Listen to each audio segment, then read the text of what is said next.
when we was at Radcliffe, it was going up 6 to 8 when I was there. And I can remember going with my father. When we used to get sugar beet up, I remember him loading them onto the trailers. And it was all by forks. There was no machine involved at all. It was all handwork. We used to take the sugar beet to Colic in Nottingham. There used to be a sugar beet factory there. I've got this feeling I can remember going with him on the tractor and trailer, because he used to take them on tractor and trailers, sitting on the mudguard. And yeah, that's what sort of set me off into the lines I am now. I just always wanted to do it. And like I said, then when we left Radcliffe-on-Soar when I was 8, I came to East League. And with being in the countryside, we was always out in the fields doing this something. And then I had the chance of, in the evenings, going to work on this poultry farm. And then when I left school, they offered me a full-time job. So I went there. I enjoyed it. And I say I was at the poultry farm, I think 2.5 years. Frank said, you know, you've been coming quite a while with Phil. Do you want a job? I said, oh yeah, I'd love it. So I left the poultry farm and went to work for Kirk's. 50 years in January the 2nd.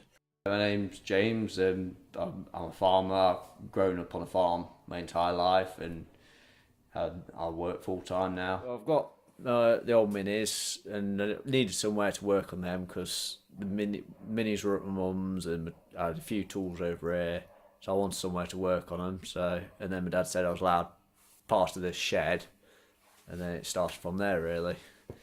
And it's been an ongoing project to actually create a workshop, which in a shed that used to just be soil floor, nothing else. Is the upstairs has been the hardest part because that's a very steep learning curve because I've not really done much work with timber or anything before. So that's been the steepest learning curve, but all in all, it's gone surprisingly well. Not been any major disasters with it. It's all come together as I thought it would. We met each other at the farm because I used to go around the farm. I was at the farm all the while, and Anne was growing up. And then we used to go to Young Farmers, and you spent some good times at the Young Farmers. And then we used to go back to this pub in Sutton Bonington. And Anne wasn't old enough, so we had to push Anne into the corner. You know, just stand there, be quiet. Don't, you know. But that was good times. And then just one thing led to another, and we started going out and got engaged, and that's led on to 41 years. We've enjoyed a lot of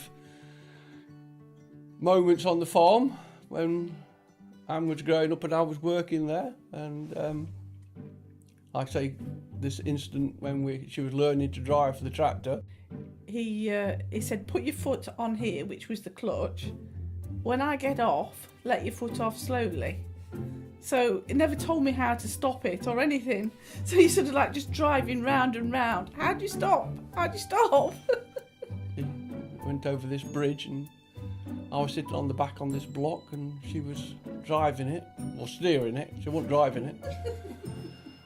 And pulled into this gateway and she just, there was a telegraph pole and she missed it by 2 inches at least. And I jumped off the back, oh God. And then I had to run around to try and stop the tractor for her. Originally started almost 2 years ago when we actually cleared out and that was ready for the digger to come in to dig the floor up.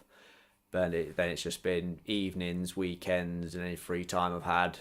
Well, my first Mini I got when I was 15, that's not actually in here at the moment. But then it's been scattered over the years. Most recent one was the Land Rover, which was about 1.5 years ago. And the Minis have been in between then. So, you know your Mini? Yeah. So you've got loads of different coat kinds in it. Yeah. What's the reason of that? Basically, I want to do some aluminium casting. Okay. So I want to melt them down and cast them into any ideas I come up with, or if I ever want to make something. Because I've got a friend who does bronze casting, okay. And I've done bits and bobs with him. And when we were still at uni, we did a bit of aluminium casting when we were there, just in the back garden of our student house, when we were meant to be doing our dissertation, funnily enough.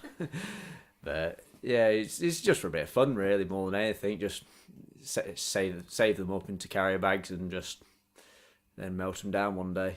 That's good. And did you drink all those Coke cans then? Yes, over many years. It's many years of cans.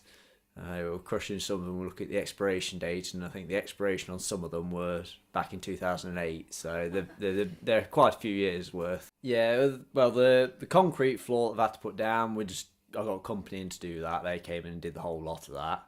And the upstairs, it's been more or less on my own. I've had the odd hour here and there where my friends come over in the evenings, giving me a hand, but 95% of it's been on my own, with the occasional time when people have had to come from around the yard, just help lift the odd bit here and there.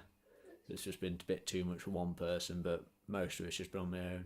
What do you think we do with the cars and the Land Rovers? Well, when I get round to actually working on them, I'll aim to get them all back on the road, and serviceable, working order, and then just use them.